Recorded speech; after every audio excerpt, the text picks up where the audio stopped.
Hello dear student, class 10th science के आज हम ऑब्जेक्टिव क्वेश्चंस लेकर कुछ क्वेश्चंस लेकर आए हैं और आप लोग ये क्वेश्चन तैयार कर लीजिए। ये परीक्षा की दृष्टि से बहुत ही महत्वपूर्ण हैं और आप लोगों की परीक्षाएं भी बहुत नज़दीक हैं, इसीलिए हमने कहा कि अच्छा वीडियो बनाया जाए जिसमें बहुत ही जो हर ईयर पूछे जाते हैं ऑब्जेक्टिव क्वेश्चंस। तो पहला हमारा पार्ट है फिजिक्स का। तो फिजिक्स में हम लोग देखते हैं क्या है। एक उत्तल दर्पण की फोकस दूरी 12 सेंटीमीटर है। दर्पण के उत्तल पृष्ठ की त्रिज्या होगी। तो उत्तल कैसे अभी निकालेंगे। तो एक उत्तल दर्पण की फोकस दूरी 12 सेंटीमीटर है। तो उत्तल की फोकस दूरी कितनी 12 सेंटीमीटर है। तो इस त्रिज्या कितनी होगी। तो त्रिज्या इसकी जो है दोगुनी होगी। तो इसका आंसर क्या हो जाएगा 24 हो जाएगा, 24 सेंटीमीटर। ठीक है। अब दूसरा क्वेश्चन क्या है। दो माध्यमों के सीमा पृष्ठ पर एक प्रकाश किरण लंबवत अपतित होती है तो अपवर्तन कोण होगा। तो अपवर्तन कोण मतलब अब लंबवत अपवर्तित होती है प्रकाश की किरण दो माध्यमों में, तो इधर का और इधर का हो जाएगा। तो ये हो जाएगा 0, शून्य हो जाएगा। और तीसरा क्या क्वेश्चन है। उत्तल लेंस द्वारा किसी वस्तु का वास्तविक उल्टा एवं खड़ा प्रतिबिंब बनाने के लिए वस्तु को रखना पड़ता है। तो वस्तु को रखना पड़ता है लेंस के फोकस पर। लेंस से दो मतलब फोकस पर, या लेंस से फोकस या दो फोकस के बीच, या दूसरी फोकस से अनंत के बीच। तो इसको रखना पड़ेगा लेंस से फोकस तथा फोकस के दुगने के बीच। तो इसका एकदम सही आंसर ये हो जाएगा। तो कांच का अपवर्तनांक अधिकतम होता है। तो कांच का अपवर्तनांक अधिकतम ये होता है किसके लिए होता है। कांच का अधिकतम अपवर्तनांक बैंगनी रंग के लिए होता है और सबसे कम किसके लिए होता है, लाल रंग के लिए होता है। तो ये हमारे ऑब्जेक्टिव क्वेश्चन हो गए। अब हम लोग केमिस्ट्री के ऑब्जेक्टिव क्वेश्चन करते हैं जो कि खंड खा है।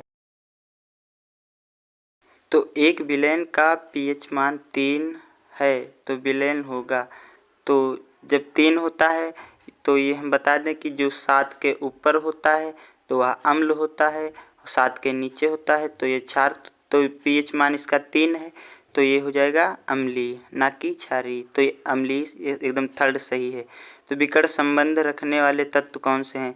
तो विकर्ण संबंध लिथियम मैग्नीशियम ये रखते हैं, और लिथियम बेरियम ये भी नहीं रखता, लिथियम सोडियम ये भी नहीं रखता, बीरान ये क्या है बीआई तथा सिलिकॉन ये भी नहीं रखता। ये तीनों गलत हैं। तो ये लिथियम और मैग्नीशियम रखता है। तो दिए गए कार्बनिक यौगिकों में कीटोन प्रकार्यात्मक समूह वाला है। तो ये कौन होगा CH3CO। ये सिरका नहीं होगा, ये होगा। ये एकदम राइट है, ना कि ये गलत है, ये भी गलत है, ये भी। तो इसका सेकेंड एकदम सही है। और अब हम लोग बायो के करेंगे क्वेश्चन। तो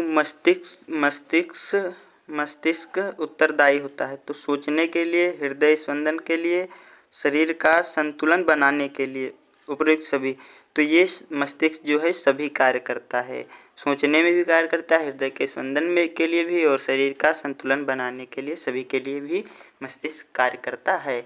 और निम्नलिखित में से कौन सा पादप हार्मोन्स जो है कौन सा निम्नलिखित में से पादप हार्मोन्स है। तो पादप इसमें कौन, अमीबा नहीं हो सकता, क्या है एट्रोजन नहीं हो सकता, इंसुलिन नहीं हो सकता, थायरॉक्सिन नहीं होता, साइटोकाइनिन होगा। साइटोकाइनिन एकदम सही आंसर है इसका, साइटोकाइनिन।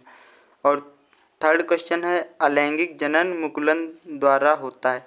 तो अलैंगिक जनन मुकुलन किसके द्वारा होता है। तो अमीबा में ये नहीं, अमीबा से नहीं होता, ईस्ट में होता है। ईस्ट एकदम इसका सही आंसर है। अब ये हमारे ऑब्जेक्टिव क्वेश्चन हो गए हैं बायो, फिजिक्स, केमिस्ट्री के, और ये आप लोग तैयार कर लीजिए, बहुत ही महत्वपूर्ण है। इसमें से 4 से 5 नंबर आप लोग प्राप्त कर सकते हैं।